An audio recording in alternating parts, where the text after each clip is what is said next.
20 मई बरोज़ बुध और इस वक्त से तकरीबन 6 बजे का वक्त है। तो महज कॉलोनी की इस वक्त सूरत हाल, मंडी की सूरत हाल ये है कि फार्मर्स ने मंडी का रुख शुरू किया है अभी, और कोई ख़ास सौदे तो होते हुए दिखे नहीं है सुबह से मंडी में, मगर ये है कि अब लोग आना शुरू हुए हैं और निस्बतन जो अंदाज़ा था उसके मुकाबले में इस वक्त जो सौदे हो रहे हैं वो बड़ा माल तो काफ़ी कम में बिक रहा है। जैसे तवक्कुह की जा रही थी कि 5 या 6 लाख रुपए में बिकना चाहिए, वो 4, सवा 4, 4.5 ऐसे फ़रोख्त हो रहा है। और बड़े जानवर को तो लग नहीं रहा है इतना ग्राहक कोई पूछ रहा है, मगर ये छोटा माल थोड़ा सा निस्बतन बेहतर बिक रहा है। मगर वो भी भैंस कॉलोनी मंडी में जो सूरत हाल नज़र आ रही है कि इतनी तेज़ नहीं है, तो सौदे अच्छे हो रहे हैं, जो कर रहे हैं वो खुश। अभी ये ताज़ा सौदा हुआ और ये देखें इस वक्त ये जा रहे हैं, ये डाटसन में 2 माल लोड करके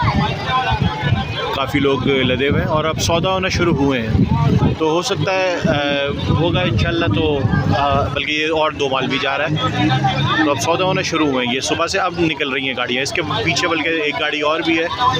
ये सब सूरत हाल है।